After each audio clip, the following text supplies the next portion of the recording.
Hello, my name is Nicola Hawthorne-Jones and I'm one of the senior psychologists at Bradford Education Psychology Team.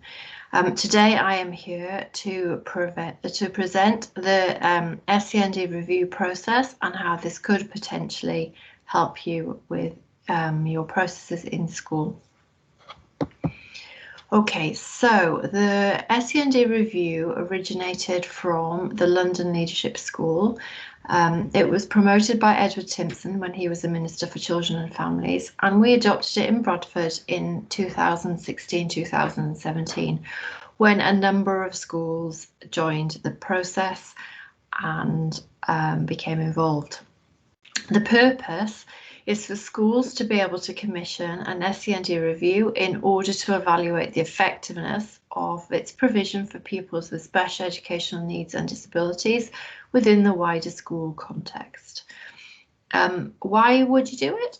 To ensure that all children in all educational settings achieve their very best, including the skills and qualifications that they need for successful transition, further education and employment. The benefits are that you get an experienced practitioner in Bradford that is an educational psychologist who have knowledge and expertise in SEND support, so we'll be able to support the school. The whole process is carried out in the spirit of collaboration and mutual support, and schools identify strengths and areas for development in their SEN provision, and they implement a plan to move this forward. Okay, it's a 6-stage process. Initially, your school would identify the SEND review as a process that you would want to happen, and you would request an SEND review in school. This is done through Skills for Bradford. It is a traded piece of work. You would first complete a self-evaluation form. We're going to look at a little bit of that in a little while. You complete the self-evaluation form in school, and that's the senior leadership team and the SENCO that completes their own self-evaluation, and that's to look at the current provision in school. And then there's a part of the process where the educational psychologist would have a look at your audit materials, and they would prepare an initial document where they would perhaps ask you some questions for clarity. They might check out some statistics, or they might come and do a learning journey walk in school to check some of the processes out just for their own, just for clarity. And then together, the EP would visit you in school, and then we would discuss the various forms of feedback and start thinking about a project, what's going to be most helpful in your school. And then there's a part of the process which is a report. The EP would write back to you and outline a report that together you've decided might be useful to complete in school. And then the project would be completed alongside school staff. And then there's a period after this where there's a focus on evaluation. So if evaluation of the project is something that would be useful, that the EP or an assistant EP would support schools to evaluate the impact of the project. Okay, so as I've said, it's a traded piece of work. It's the education psychology team that provides the SEND review support for schools, and this is always in collaboration with senior leadership team who complete the audit of SEND in school, and then followed by a whole day review. And part of the review could take place outside school, as in remotely, especially in the current climate, and then the response really is for the education psychology team to support you to develop an action plan to build on and develop existing good practice in your setting. If you want to know more or book an SEND review, you would do this through Bradford Schools online through the Skills for Bradford process. The education psychologist provides all the paperwork. That's the initial audit document. They would bring that to school and they would help you think about how best to complete it. and they will review the completed paperwork with the key adults in school.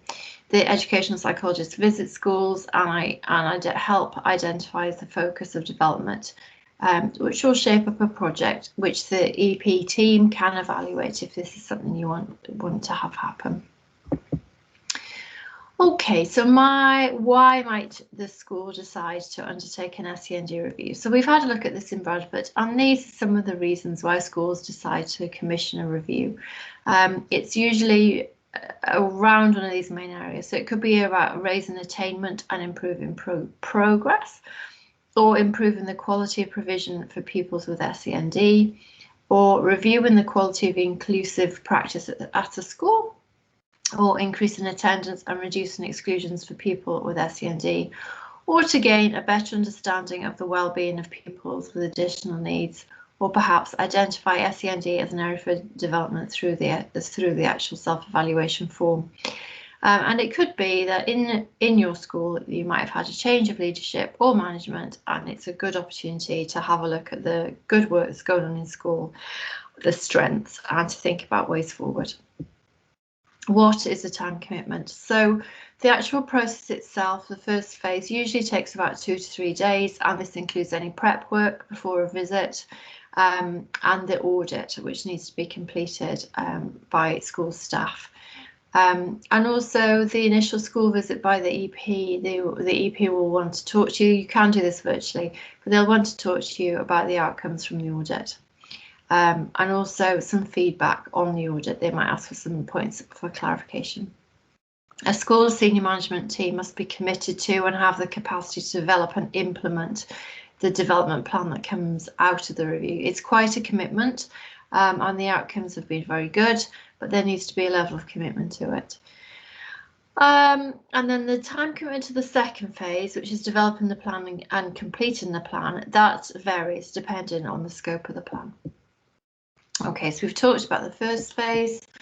What does the EP do for you? Well, the EP will meet with you to describe the process, look through the documents, agree the initial areas of focus, and when we're initially looking through the documents, that will prompt certain ideas which will help you think about initial areas that already come to mind. But don't worry about that too much, because once the audit's been completed, that might change. And then you need to agree a feedback format. So it might be that you want to do that virtually, or you might prefer a face-to-face visit, or you might be happy with a mixture of both. And then agree dates for data submission, and that's for school to submit the audit form to the psychologist. And then when would you like the visit or the virtual meeting? And then when and how would you like the feedback? And then also we will discuss with you the commitment to the development project. Who is going to be the named people in school? And do they have the capacity at this time to actually complete the piece of work? Okay, so as I've said, the first stage is for school to complete the self-evaluation, and school staff need to take the opportunity to do the self-evaluation to look at its SEND provision before the proper review process takes place. I'm going to give you an example of the first section of that self-evaluation. And then the SENCO and a member of senior leadership team, they complete self-evaluation together and forward it to the EP before the EP comes into school for that initial visit. The self-evaluation template is a really useful starting point for discussing the strengths of good practice that's already happening in school. Okay, so this is page 1 of the self-evaluation template, and very much looks at the strengths that are already happening in school, and then potentially the areas of development. So this is one section. This area of focus is outcome for pupils with SEND. I'll go through the other areas. And if we just pick an area out, the second area here we can see is school systems promote parent and carer contributions to maximise outcomes for pupils with SEND. And you as a school would look at the strengths, what's already going on in school, what's great practice, and then maybe what could be done in terms of an area of development. Is there anything in addition that you might want to do? Okay, the focus, the audit focus, the areas map completely onto the areas that you'll be asked to think about when you're thinking about the strengths and the areas of development, which are outcomes of pupils with SEND, the leadership of SEND, the quality of teaching and learning for pupils with SEND, working with pupils and parents or carers of pupils with SEND, assessment and identification, monitoring, tracking and evaluation, and the efficient use of resources, or it might be about the quality of SEND provision. So the second phase is very much around looking at the development of a plan. So what do you want the plan for your school to look like? How would you like that to be delivered? And also, would you like that to be evaluated, and what would be most useful for school? Okay, the psychologist is going to be presenting findings back to you as a management team. We would always suggest that it's a good idea to have baseline measures so that you can think about progress, and also think about how you'd like the input, how would you like it to be delivered, and how would you like an evaluation. Okay, I'm going to briefly go through two examples. The first example was a primary school in Bradford who completed the self-audit.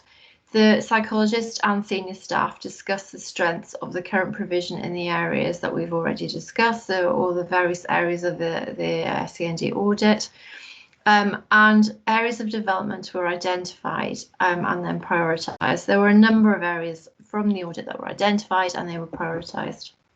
So in this particular school, the first chosen area of development was lunchtime supervisor interactions with children. So an audit with lunchtime staff was completed and videos were taken, examples they were collected of actual interactions between lunchtime staff and children. And also there was a second area of development that arose from the audit in this school, and that was about specific areas in certain specific training in certain areas of SEN, for example, attachment concerns.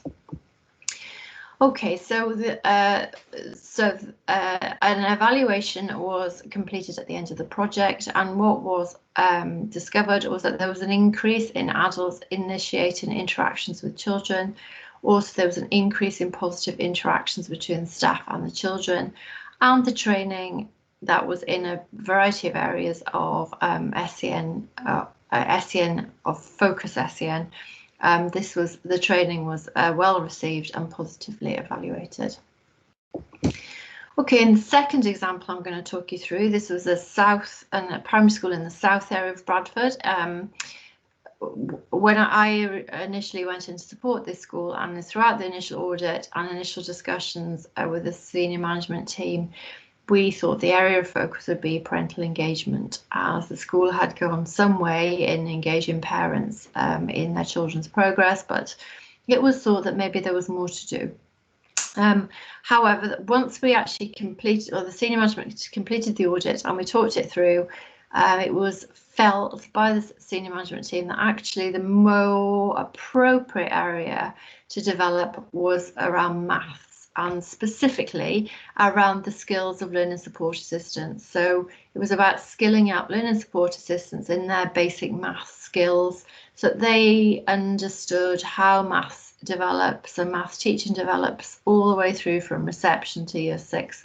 So when the learning support assistants were supporting children in classrooms, they would have more confidence in their own maths ability and understanding. So training was delivered and evaluated, through a number of weeks. Learning support assistants attended various sessions where they were able to look at maths teaching in different year groups, and they had some direct input in how to teach certain areas of the maths curriculum. This was evaluated, and the strengths and the areas of development of the project were identified, and it was very successful in the school. This particular school decided it would be something they would keep repeating with learning support assistants in the future. Okay, that's the initial input. If this is something that interests you, there is a longer 3-hour training, which can be accessed through Skills for Bradford, and that's coming up in May. So if you want to attend the longer session, the 3-hour session, please book onto that, and then we can go through the audit in more detail, and you can decide whether this is something that you would like to book for your school as a trade piece of work. Thank you.